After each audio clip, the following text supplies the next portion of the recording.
షాద్ నగర్ వైపు ఉన్న మన స్వర్గసీమ వెంచర్లో ప్లాట్లు కొన్న వాళ్ళంతా సంతోషంగా ఉన్నారు. ఒక్కసారి విజిట్ చేయండి.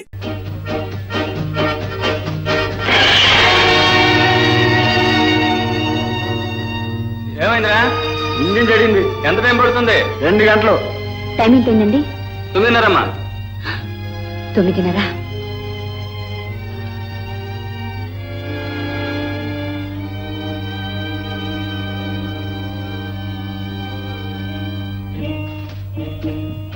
ఏమండి, గోపాలపురం ఎంత దూరం ఉంటుంది? ఎంత? 2 మైళ్ళు. మేము అటే వెళ్తున్నాం. ఈ దారిని ఆడవాళ్ళు ఒంటరిగా వెళ్ళడం అంత మంచిది కాదు. మీకు అభ్యంతరం లేకపోతే మా వెంట రండి. అలాగేనండి. రండి.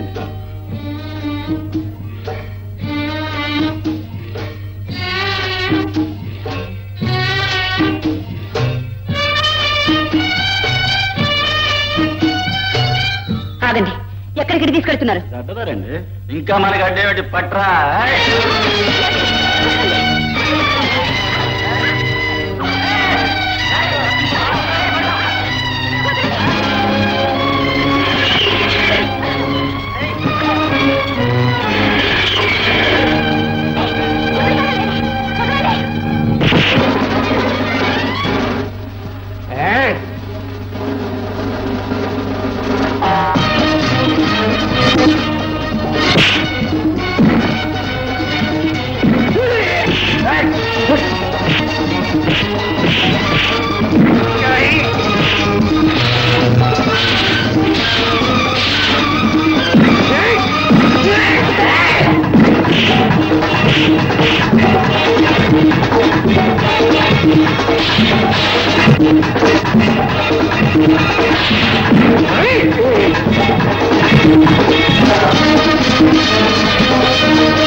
అయ్యో, రక్తం.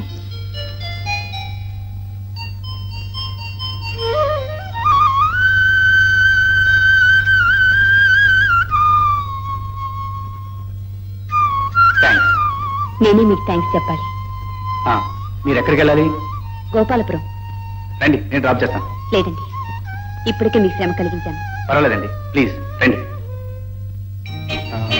మీ పేరు? రాధ. గోపాలపురంలో మీరు ఎక్కడికి వెళ్ళాలి? డాక్టర్ మాధవ్ గారి హాస్పిటల్ కండి. ఓహో, ఉద్యోగ ప్రయత్నమా? అవునండి, వారి హాస్పిటల్లో నర్సు కావాలని ప్రకటించారు. అయితే మీరు నర్సు అన్నమాట. కానీ అక్కడ మీరు ఉద్యోగం చేయలేరు. డాక్టర్ మాధవ్ మీకు తెలుసా అండి? బాగా తెలుసు. ఏ చిన్న పొరపాటు జరిగినా సహించలేడు. మహాకోపిష్టి. ఏ పొరపాటు చేయకుండా నా డ్యూటీ నేను చేసుకుపోగలనని నమ్మకం నాకుంది. Best of luck. Thank you. Jayalakshmi కాదు, నా పేరు గజలక్ష్మి.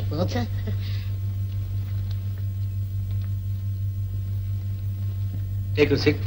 ఎదురుగా కూర్చోలేనండి, మీ పక్కనే నిలబడతాను. ఇదివరకు ఎక్కడ పనిచేశావు? డాక్టర్ గణపతి గారి దగ్గర. ఎందుకు మానేశావు? నాకు సోషల్ గా ఉండటం అలవాటండి. ఆయన వారి పెద్ద అనుమానం. ఓ అదా, అయితే వెళ్ళరా. అదేంటండి అలా అంటున్నారు? నా భార్యకు అంతకంటే పెద్ద అనుమానం. వెళ్ళరామ్మా. చాలా స్పీడ్ గా వెళ్ళిపోతున్నారు. ఇంకో హాస్పిటల్లో ట్రై చేసుకుంటున్నారేమో. మీ పేరేం పేరు? మధుమతి. మధుమతి. మరి మీరే వెళ్ళండి. సెలెక్ట్ అవుతారా? ఇదివరకు ఎక్కడ పనిచేశారా? లేదు, కొత్తగా నర్స్ ట్రైనింగ్ వచ్చాను. కాస్త నా వంక తలెత్తి చూడొచ్చమ్మా. నాకు అలాంటి పాడాలు లేవు డాక్టర్. పెళ్ళయిందా? లేదు. అయితే పొరపాటున ఎవరైనా పేషెంట్ నీ చేయబట్టుకుంటే ఏం చేస్తావు? పళ్ళు రాలగొడతాను. అయితే వాడు బతికినట్టే.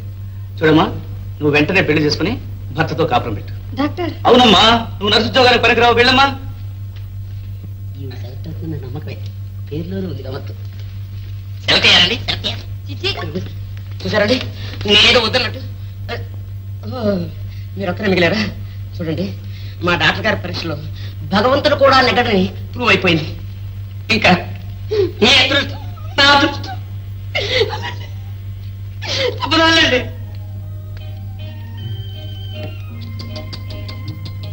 Good morning doctor. మీ పేరు రాదు కదా? అవును డాక్టర్. అవును, నేనే డాక్టర్ మాధవన్.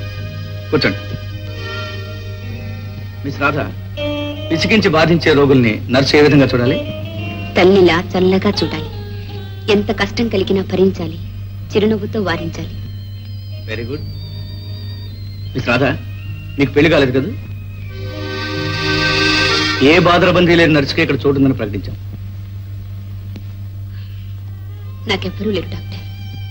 మరి పిల్లలు లేకుండానే పేషెంట్స్ ని తల్లిలా చల్లగా చూడాలని ఎలా అనగలిగా? చిన్ననాడే నా తల్లిదండ్రులు పోయారు డాక్టర్.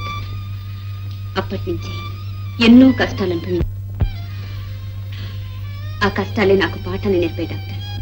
అందుకే సహనవంతురాలు అయ్యావు. నీలాంటి నర్సు కోసం ఎదురు చూస్తున్నాను. Thank you doctor. సింహాలు, ఇద్దరు కాంపౌండర్. సింహాలు చూడు, ఇక్కడ నుంచి రాధ మన హాస్పిటల్లో నర్సుగా ఉంటుంది. రక్షించారు డాక్టర్. అదే అదే మీ పరీక్షలో ఎవరు నెగ్గరేమో అని భయపడ్డాను డాక్టర్. రాధ, ఇవాళ నుంచి నువ్వు హాస్పిటల్ పట్టుకొని ఉండొచ్చు. తీసుకెళ్ళి మన పేషెంట్ అందరినీ పరిచయం చేయి. అలాగే డాక్టర్.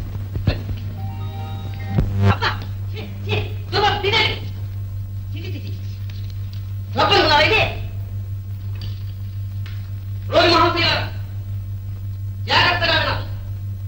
మన హాస్పిటల్ రాధమ్మ గారు రేపు కొత్తగా వచ్చారు. ఈ రోజు నుంచి వారి మాట ఏమన్నా డాక్టర్ గారు? ఆచార్య వింటున్నారా మీరు?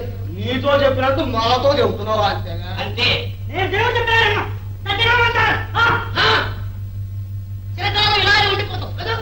చూడండి, ఇప్పుడు కొత్త రకం పేషెంట్. వీడికి ఉండే జబ్బు ప్రపంచంలో ఎక్కడ లేదు, ఇంకా రాదు. వీడితో కలిసిన గుండు కూడా ఆగిపోతుందండి. చూడండి, డాక్టర్ గారు చెప్పిన పేషెంట్ ఈయన. వీడేనండి. హాస్పిటల్ కట్టిన దగ్గర నుంచి ఇదే మంచం, ఇదే నెంబరు. వీడి మొహం కూడా తొడుగుతుంది. రాఘవయ్య గారు, మందు తీసుకోండి. అవును, తీసుకోవడం కాదు, తాగాలి. మీ జబ్బు తగ్గాలంటే మందు తాగాలి. ఏమన్నా చేయగలరు, కానీ మందు మాత్రం తీసుకోకూడదు. తీసుకోవాలి.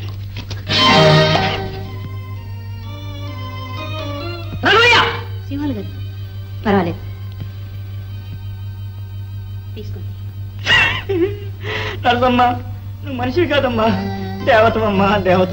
నాకు కావాల్సింది మీ పొగడ్తలు కాదు. ముందు మీరు మందు తాగాలి, మీ ఆరోగ్యం బాగుపడాలి. తాగండి. అలాగేనమ్మా. భగవంతుడు కరుణించాడు. నీ ప్రయత్నం ఫలించిందమ్మా.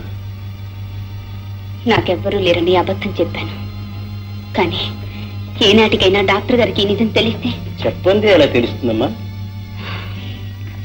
ఈ బాధ్యత ఒకనాటితో తీరేది కాదు ఫాదర్. శశిని చూడకుండా నేను ఉండలేను, నన్ను చూడకుండా శశి ఉండలేదు. పరిస్థితులు అనుకూలించినప్పుడు మమతానురాగాలతో రాజీ పడాలమ్మా. ఫాదర్, అంత మాత్రాన తల్లి బిడ్డలను వేరు చేయాలన్న ఉద్దేశం కాదమ్మా నాది. శశి మా కాన్వెంట్ లోనే చేర్పిస్తాను. నువ్వు అప్పుడప్పుడు వచ్చి బేబీని చూసి వెళ్ళచ్చు. లేని ఆశలు చిగురింప చేశారు. God bless you.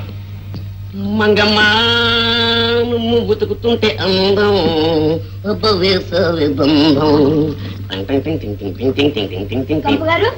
కంపుగా ఎవరా? డిప్పు కంపుగా కాదు, కంపౌండర్. మా నాన్నకు మందిస్తారండి? బుడ్డి తెచ్చారా? తీసుకొచ్చానండి. ఇంత చిన్న బుడ్డే. సరే, సరిపెట్టేస్తానండి. ఏమండి, మా నాన్న బ్రతుకుతాడా? బ్రతకడు. అంటే చచ్చిపోతాడంటారా? చావడు. మరి చస్తూ బ్రతుకుతూ ఉంటాడు. చూడండి, మీ నాన్నని ఇక్కడి నుంచి పంపించే వరకు మీరు 3 పూట్ల వస్తూనే ఉండాలి. నేను మీకు మందు ఇస్తూనే ఉండాలి. అలాగేనండి. తీసుకోండి. మూతలేదా? అయ్యో, ఎంత మాయకులండి. పెడతానండి. చూడండి, ఆ రోజు మీరు మినపరొట్టి పెట్టారు కదా, అది తిన్న రోజు నుంచి రాత్రిల్లప్పుడు అదే రొట్టి, అదే చట్నీ కళ్ళలోకి వస్తున్నాయండి. ఆ రొట్టికే ఇంత ఇదైపోతున్నారే, నా చేతి గారెలు తింటే ఇంకేమైపోతారో. ఎందుకంటే అలా ఏడుస్తున్నారు? ఆనంద పసిపాడు. ఏమండి, మీ వారు ఎంత దౌర్భాగ్యులండి. ఇంత అందమైన నేను అందంగా ఉంటానండి. ఏమండి, మీ వారు పోయిన తర్వాత అద్దం ఎదురుగుండా నిలబడి ఎప్పుడూ చూసుకోలేదండి? లేదండి. చూపించమంటారా? చూడండి ఎలా ఉందండి మీ మొహం? నీ మోహల్లా ఉంది. నా మొహంలో మీ మొహం ఎందుకుంటే చెప్పండి.